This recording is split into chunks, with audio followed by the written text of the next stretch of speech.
G'day and welcome to the Grow a Small Business Podcast. I'm your host, Troy Truen. Each week, we speak with an owner who has grown a business with 5 to 30 team members to something bigger. Diving into their numbers and unearthing the pain they've experienced, we explore what they did to overcome each barrier and what they would do differently from day one. Let's get into it. Welcome, everyone. Today I'm interviewing Paris Thompson from Sirap, based in Melbourne, Australia. Thanks for your time today, Paris. Thanks, Troy. So great to be on. Let's start with how we know each other. So Sam from the PR Hub put us in touch. She's given us quite a few great guests so far.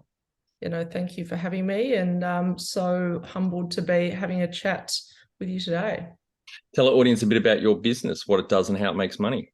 Sure. So Sirap is an independent full-service creative studio. We produce campaigns, video content and TV commercials. And we work across a really diverse range of categories, from luxury automotive to wellness and beauty, tourism, the arts, hospitality. And one of those factors was something that I was really conscious about in the early days. And I still very much am driven by this idea of, the more textured our lens is, the more categories that we work across, the more we can really start to think differently from project to project, as opposed to sticking in one lane, which a lot of production studios or content studios in our world tend to do. We're really, we've been really blessed, I guess, with being able to work with a really great stable of clients, including Lexus, David Jones, Visit Victoria, Laminex. So really broad and diverse range of projects that we get to work across. And also the nature of our business and the model of the business is actually quite unique in our industry. So our industry is very freelance based by nature, but the way in which we operate is that we have everyone under the one roof. So when I started the business, I was really driven by this idea of being able to control our quality output and also ensure a consistent handwriting across everything that we do. So we started off as a one-man band, and today we've got 16 full-time across production, creative, cinematography, post-production, the whole gamut. Great. Yeah, the website looks amazing, and video, particularly in the last decade, I'd probably say, has been getting more and more used within marketing. So I guess you guys are getting busier by the month. Absolutely. Yeah, look, I think there was certainly, an element of timing and luck. And I think there are always key elements in business, in whatever industry you're working in. But, I did see an opportunity, gosh, it was 10 years ago now or a little bit more, where social media, was starting to really explode and video content just started trickling in.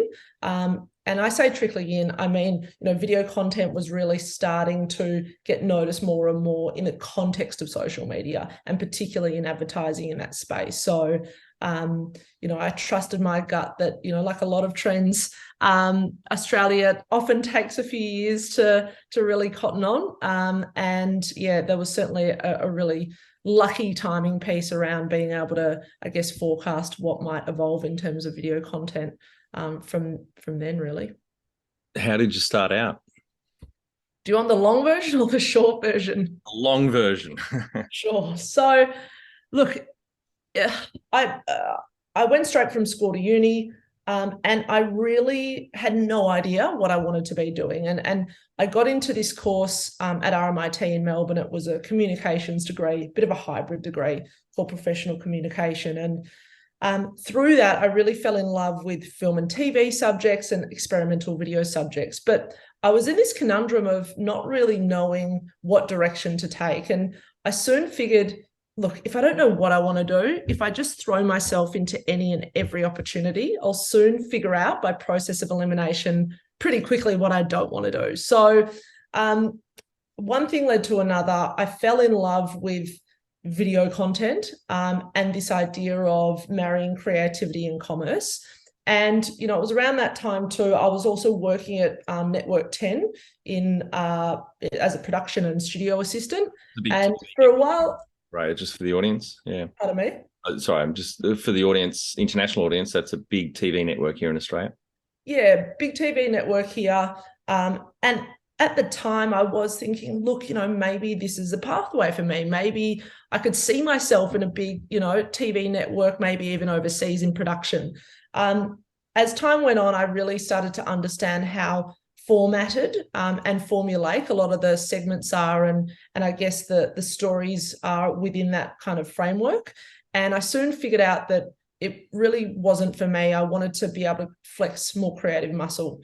I was working a few other jobs as well in retail. I was rowing coaching. I was writing for a few entertainment publications, producing radio shows on Triple R, doing the whole bit. And I started seeing through that time video content that was being produced by like the Nikes of the world, or L'Oreal's, these big brands, and it was really anchored in this concept of storytelling. And you'd watch this film, it might be 2 minutes long, and it might be about an athlete's story, and it wasn't until the end of the film that you saw the Nike swoosh and you realize, wow, this is actually an ad. And I just fell in love with that concept of selling and advertising, and that was a real penny drop moment for me then.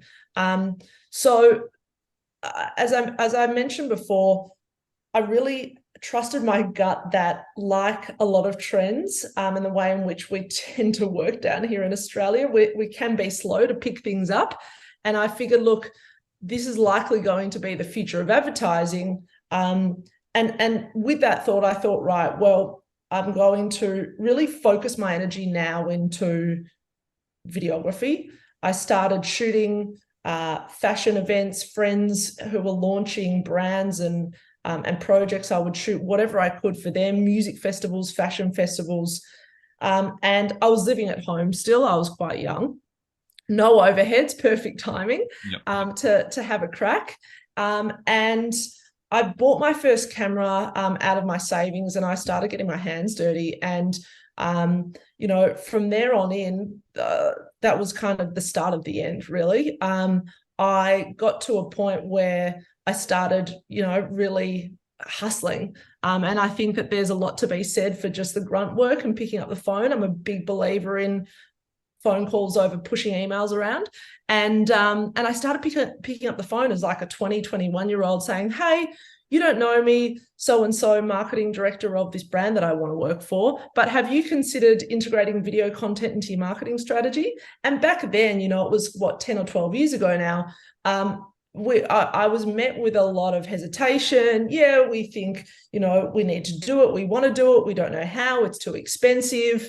And anyway, look, one door opened, another opportunity presented, and I was kind of off and running, really. So it was back then that I was really a one-man band, wearing all of the hats, shooting, producing, directing, editing, doing the client hustle and the bookkeeping, all of that stuff. And then shortly after, I hired my first employee, who was someone who I was actually at uni with. He came in to help me with some editing. He started out part-time, and then about 6 months later, he was full-time. And then if I look at where we are now, I'm 32 now, it's 10 years on, and we're celebrating, an amazing milestone. But also, we work with incredible brands. We shoot here in Australia, internationally as well. And I've got a full-time team of 16 and continuing to grow that as well.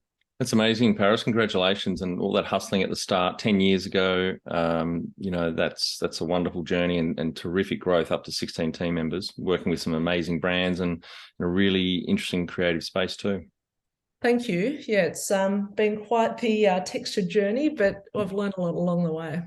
Do you have some key numbers you can share to illustrate the growth of the business over the last decade? Sure. Well, look, back then when we started in 2013, I was really a one-man band, and now 10 years later we have 16 full-time staff. And through that journey, we've grown year on year. We're looking to increase our revenue again by another 30% on last year. But our growth trajectory has been a really positive climb year on year. We haven't had a dip, and we've managed to really slowly and sustainably grow the team alongside that growth. And it's been one of those really delicate balances between being strategic with the growth journey, when to hire and when to make that investment, and I guess predicting what the business needs, of course, but also being mindful of cash flow too, and being realistic about what's feasible.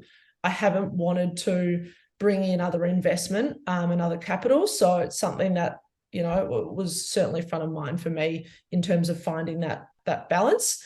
And, another thing to note too is throughout that journey, we've grown without any recurring revenue or retainer clients. So Wow. It's really been a testament to, I guess, our ability to deliver this beautiful work successfully for our clients, but also really working hard, I guess, to invest, the time and energy and money into building and deepening the client relationships, which is something that I'm really passionate about because, ultimately they're the foundation of our growth. No clients, no business. It's one of our core values at CIRAP. The client is king. So, it's definitely been a steady growth, and I'm pretty aggressive with what I want to continue to keep building on over the coming years as well. Yeah, professional services, selling time effectively, it's challenging on the best of days, especially whether deciding when to hire ahead of the curve before you got the work, etc. It's always risky, but it sounds like you've gotten through that. The number of FTE that makes it a little bit easier in that regard, but no recurring revenue or retainer revenue makes that even, I'd say, doubly challenging, just project-based work. Absolutely, it is. And, it's certainly an element that I've considered over the journey. Do we look to roll out a retainer style offering? Do we look to try to introduce this nature of more scope-based works? The retainer thing hasn't really worked for us to this date. If it was the right client and the right opportunity down the path, it might. But it's always been about, as I said, the client relationship piece. And not to kind of bring us back to a few years ago, but especially even through COVID, where we couldn't really even do what we do and operate how we need to make money. The client relationship thing was, at the forefront of us really being able to create new opportunities together with clients that trusted us. Yep. When was the moment you felt like